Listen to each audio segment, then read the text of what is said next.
Hello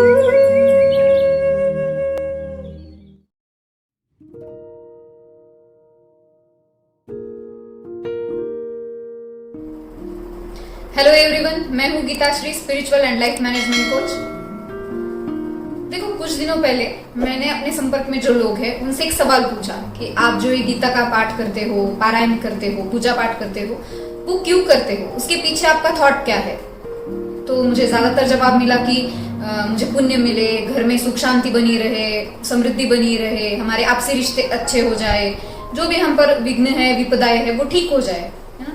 ज्यादातर हम यही सोच के करते हैं। पर अब लॉजिकली सोचो, क्या सिर्फ गीता का पाठ कर लेने से, भगवत गीता का पाठ कर लेने से, या रामायण का पाठ कर लेने से, या किसी भी ग्रंथ का सिर्फ पाठ कर लेने से क्या हमारे जीवन में शांति, सुख, समृद्धि और हमारे आपसे रिश्ते ठीक हो जाएंगे? सोचो इस पे। देखो, मैं ये बिल्कुल नहीं कह रही हूँ कि हमें पाठ नहीं करना चाहिए, हमें पारायण नहीं करना चाहिए, हमें ये ग्रंथ नहीं पढ़ने चाहिए। बिल्कुल पढ़ने चाहिए।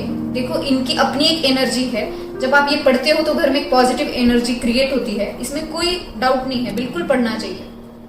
लेकिन सोचो, क्या सिर्फ पारायण कर लेने से, पाठ कर लेने से हमारे जीवन में सब कुछ ठीक हो जाएगा? जो भी हमारे प्रॉब्लम्स है वो सॉल्व हो जाएंगे? ये तो फिर ऐसा हो गया कि आपको डॉक्टर ने प्रिस्क्रिप्शन लिख कर दिया है, कुछ परहेज लिख के दिए हैं, अब आप वो घर लेके आ गए और आप बस दिन रात उसे पढ़े जा रहे हो। सुबह पढ़ लिया, दोपहर पढ़ लिया, शाम को पढ़ लिया, 21 दिन का पारायण कर लिया उस प्रिस्क्रिप्शन का। तो क्या ये कर लेने से हम ठीक हो जाएंगे? हमारी जो भी बीमारियां है वो ठीक हो जाएगी? नहीं ना।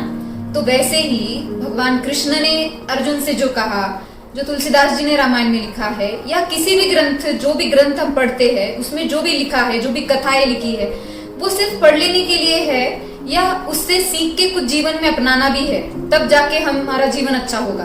हमें कुछ प्रैक्टिकली करना होगा ना, तभी जाके तो जीवन में सब कुछ ठीक होने लगेगा। अब मान लो आपने सिर्फ पढ़ लिया और रख दिया उसको, और फिर वही कर रहे हो जो आज तक करते आए हो, तो क्या वैसे जीवन बदलेगा? या भगवत गीता में श्री कृष्ण ने अर्जुन से जो भी कहा है, क्या वो सिर्फ पाठ कर लेने से जीवन ठीक हो जाएगा?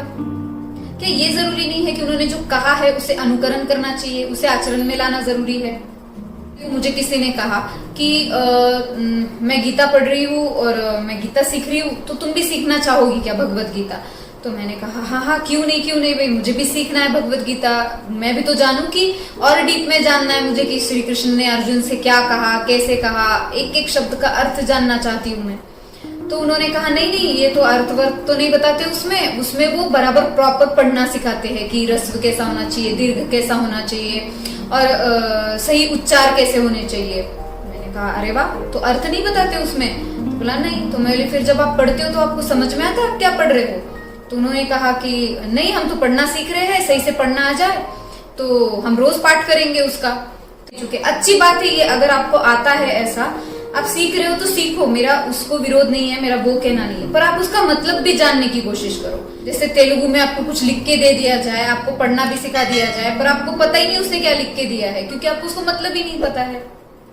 तो कुछ अच्छी भी बात होगी तो आप उसको जीवन में नहीं ला पाओगे, है ना। तो इसलिए भले ही पढ़ना ठीक से आए ना आए, पर आप उसको मतलब समझिए। कृष्ण ने अर्जुन से इसलिए गीता नहीं कही कि आप उसका पाठ करते बैठो। मान लो अर्जुन ने सिर्फ सुन लिया होता, उसका पाठ करने बैठ जाता, तो क्या जो कुछ भी हुआ महाभारत के युद्ध में वो हो पाता?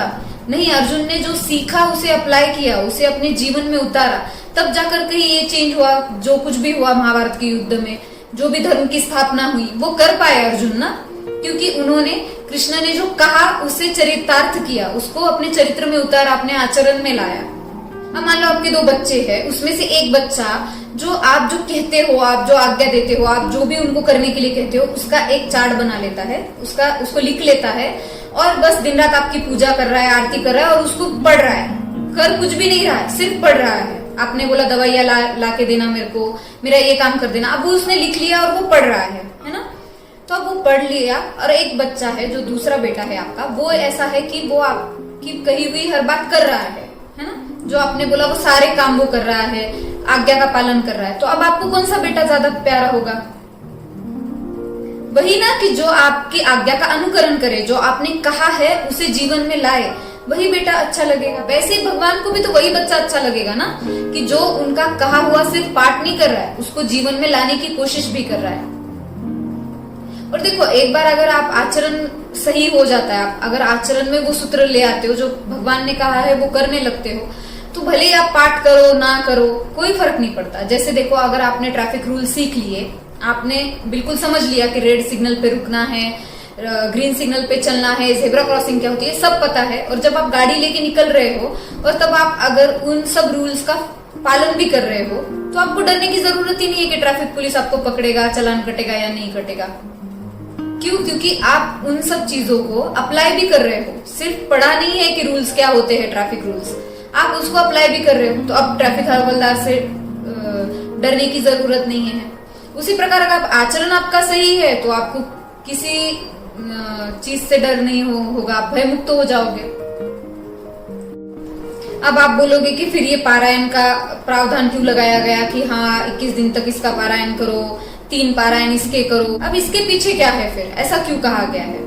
तो देखो, जैसे ही आप पाठ करने बैठोगे और अगर आपको वो समझ में आ रहा है कि आप क्या पढ़ रहे हो, तो रोज रोज वही पढ़ने से आपके सबकॉन्शियस माइंड में वो चीजें चली जाएंगी।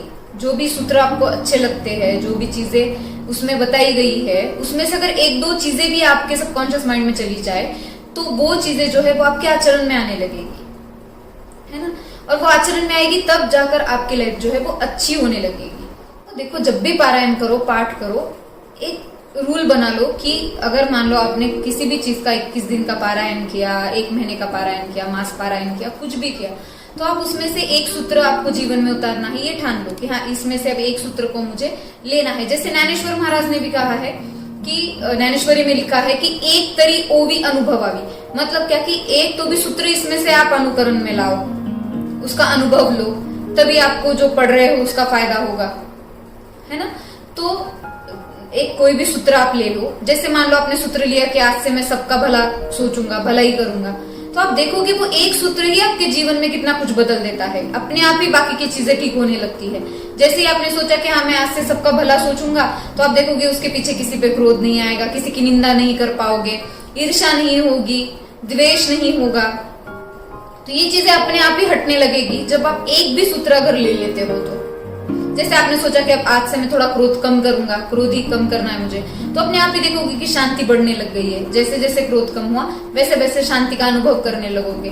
देखो, स्पिरिचुअलिटी हमें सिखाती है कि जीवन कैसे जिया जाए, और व्यवहार में हमें जीवन जीना होता है। तो कैसे जिया जाए जब ये पता चले। अब मान लो आपने कोई वॉशिंग मशीन लेकर आ गए, उसका मैनुअल है आपको उसके साथ, और अब उस पर लिखा हुआ है कि इतने ही कपड़े डालने हैं, ऐसे सर्फ डालना है, ऐसे चालू करना है, ये बटन लगाना है। अब आपने पढ़ लिया लेकिन आप वैसा करोगे नहीं तो आपके कपड़े धुलेंगे नहीं, सीधी सी बात है।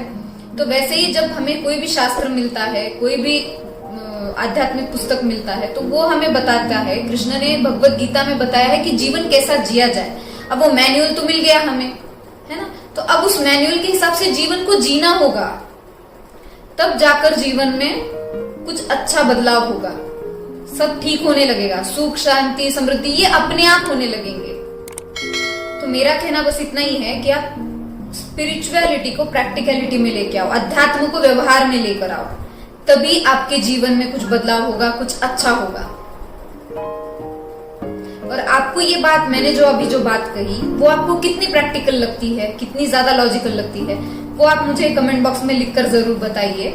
आप इस पे विचार कीजिए, और आपके बाद कोई भी अगर पाठ करते हो तो ये सोचिए कि उसमें से कौन सा सूत्र हम हमारे जीवन में उतार सकते हैं। अगर आपको ये वीडियो अच्छा लगा हो तो इसे लाइक करें, शेयर करें। औरों को भी अगर आप ये जानकारी देना चाहते हो तो बिल्कुल आप ये वीडियो को शेयर करें। और मिलते हैं नेक्स्ट वीडियो में, तब तक के लिए खुश रहे, प्रेम से रहे।